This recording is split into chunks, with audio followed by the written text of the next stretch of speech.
Magandang araw pong muli sa inyong lahat. Nagbabalik ang inyong lingkod. Konting kaalaman at gabay sa ating pang-araw-araw na buhay. Pamagatan po natin ang ating talakayan, the importance of discernment in our Christian life. Napakahalaga po ng discernment sa panahon natin ngayon, lalong-lalo na kung kayo ay Kristiyano. Tingnan muna natin ang definition ng discernment ayon sa Oxford Dictionary.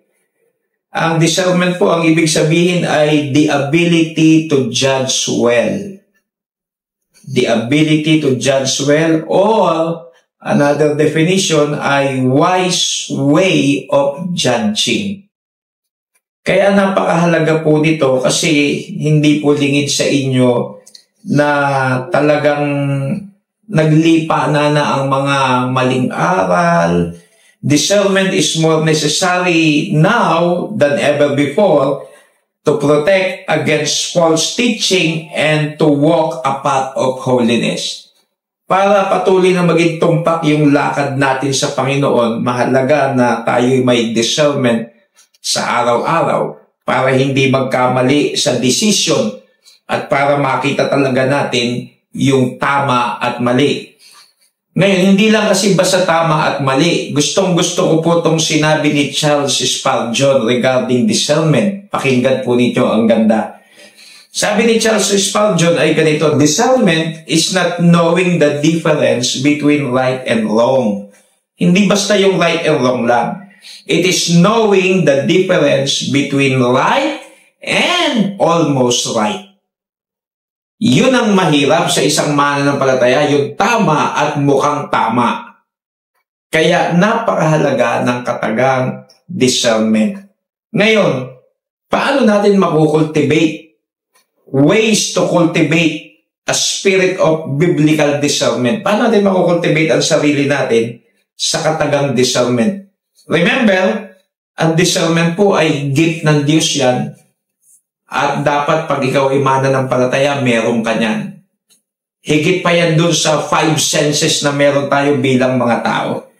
So ito, number 1, in cultivating a spirit of biblical discernment sa ating mga sarili, para hindi tayo basta malinlang ng kadiliman. Number 1, cultivate a discerning spirit by asking for wisdom. Yan po ay hiningi ni King Solomon. Solomon asked for wisdom and discernment. Hindi lang basta wisdom.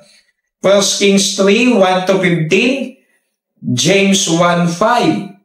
Makikita po natin yan mismo kay Solomon na ipinagkaloob ng Diyos. Cultivate a discerning spirit by asking for wisdom.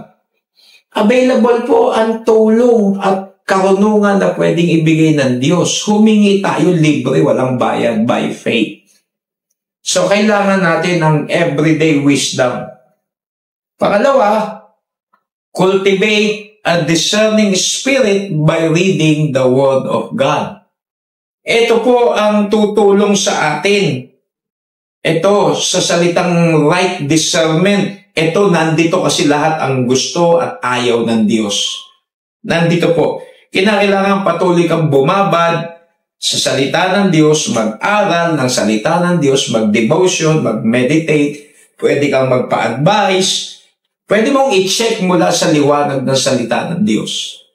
So, cultivate a discerning spirit by reading the Word of God.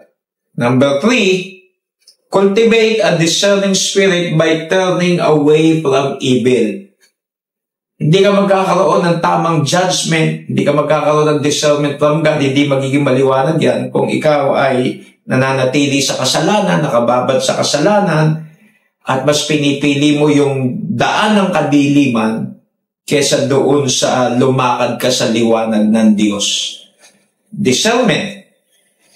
At siguro, maglalas po ako dito, cultivate a discerning spirit by living in the true freedom of Christ. Pag ikaw ay mananampalataya na pinalaya ka na ng Diyos mula kay Satanas, pinalaya ka na ng Diyos mula sa kadiliman, sa kasalanan, pinalaya ka na ng Diyos sa mga bagay na yan. Ngayon yung iba, Kristiyano na, bumabalik pa doon. mabuhay tayo na malaya sa Panginoon. Hayaan na natin ang Panginoon ang magpatakbo ng ating buhay. Cultivate a discerning spirit by living in the true freedom of Christ. Para maging isang malaking karunungan, kaalaman, katalinuhan sa atin, yung paggamit sa araw-araw nating buhay ng tinatawag na right discernment. Sabi dito sa aking closing, the heart of spiritual discernment is being able to distinguish the voice of the world from the voice of God. Ulitin ko po, ito po yung closing.